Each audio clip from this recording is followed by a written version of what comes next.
Psalm 78, a psalm of Asaph.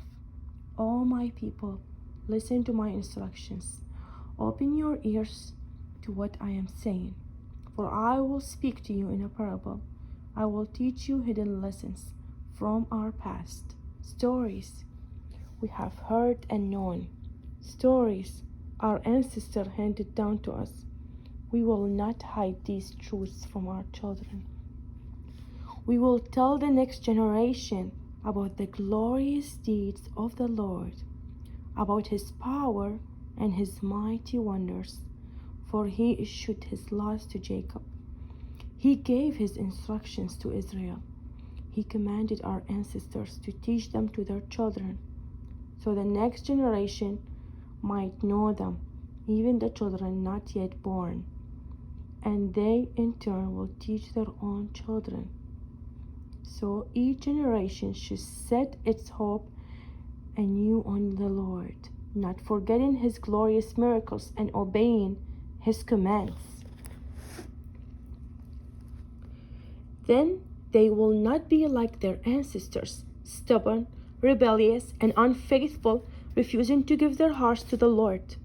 The warriors of Ephraim, though armed with bows, turned their backs and fled on the day of battle. They did not keep God's covenant and refused to live by his instructions. They forgot what he had done, the great wonders he had shown them, the miracles he did for their ancestors on the plain of Zon, on the land of Egypt. For he divided the sea and led them through, making the waters stand up like walls. In the daytime he led them by a cloud, and all night by a pillar of fire.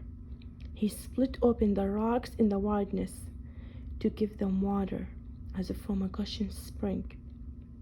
He made streams pour from the rock, making the waters flow down like a river.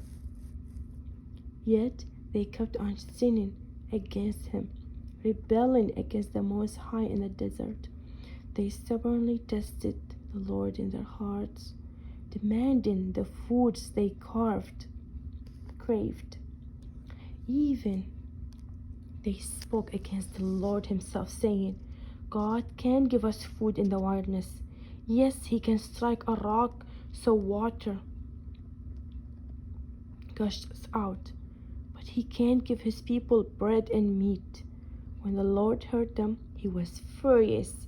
The fire of his wrath burned against Jacob. Yes, his anger arose against Israel, for they did not believe the Lord or trust him to care for them. But he commanded the skies to open. He opened the doors of heaven. He rained down manna for them to eat. He gave them bread from heaven. They ate the food of angels. God gave them all they could hold. He released the east wind in the heavens and guided the south wind by his mighty power. He rained down meat as thick as dust, birds as plentiful as the sand on the seashore. He caused the birds to fall within their camp and all around their tents.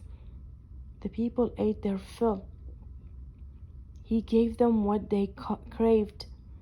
But before they satisfied their craving, while the meat was yet in their mouths, the anger of the Lord arose against them, and he killed their strongest man. He struck down the finest of Israel's young men. But in spite of this, the people kept sinning. Despite his wonders, they refused to trust him. So he ended their lives in failure, their years in terror. When God began killing them, they finally sought him. They repented and took God seriously. Then they remembered that God was the rock. Jesus is our rock. That the Lord Most High was their Redeemer. Hallelujah. But all they gave him was lip service. They lied to him with their tongues. Their hearts were not loyal to him. They did not keep his covenant. Yet he was merciful and forgave their sins and did not destroy them all. Many times he held back his anger and did not unleash his fury, for he remembered that they were merely mortal, gone like a breath of wind that never returns. Oh, how often they rebelled against him in the wilderness, and grieved his heart in the dry wasteland. Again and again they tested the Lord's patience and provoked the Holy One of Israel. They did not remember his power and how he rescued them from their enemies. They did not remember his miracles, signs in Egypt, his wonders on the plain of Zon. For he turned their rivers into blood, so no one could drink from the streams.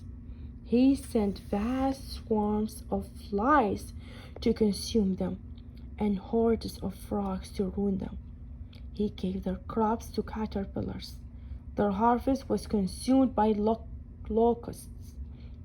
He destroyed their grapevines with hail and shattered their sycamore figs with sleet.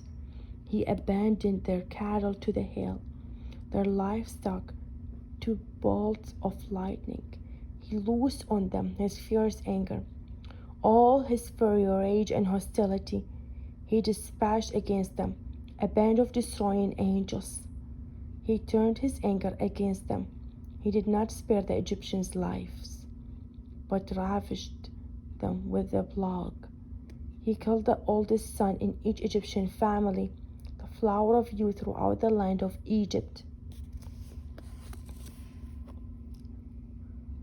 But he led his own people like a flock of sheep, guiding them safely through the wilderness. He kept them safe so they were not afraid. But the sea covered their enemies. He brought them to the border of his holy land, to this land of hills he had won for them. He drove out the nations before them. He gave them their inheritance by lot. He settled the tribes of Israel into their homes, but they kept testing and rebelling against the Most High Lord. They did not obey his laws. They turned back and were as faithless as their parents. They were as undependable as crooked bow. They angered the Lord by building shrines to other gods. They made him jealous with their idols. When the Lord heard them, he was very angry, and he completely rejected Israel. Then he abandoned his dwelling at Shiloh, the tabernacle where he had lived among the people. He allowed the ark of his might to be captured. He surrendered his glory into enemies' hands. He gave his people over to the butchered by the sword because he was so angry with his own people, his special possession. Their young men were killed by fire. Their young women died before singing their wedding songs. Their priests were slaughtered, and their widows could not mourn their deaths. Then the Lord rose up as though waking from sleep, like a warrior aroused from a drunken stupor. He routed his enemies and sent them to eternal shame. But he rejected Joseph's descendants. He did not choose the tribe of Ephraim. He chose instead the tribe of Judah and Mount Zion, which he loved, where he built his sanctuary as high as the heavens, as solid and enduring as the earth. He chose his servant David, calling him from the sheep pens.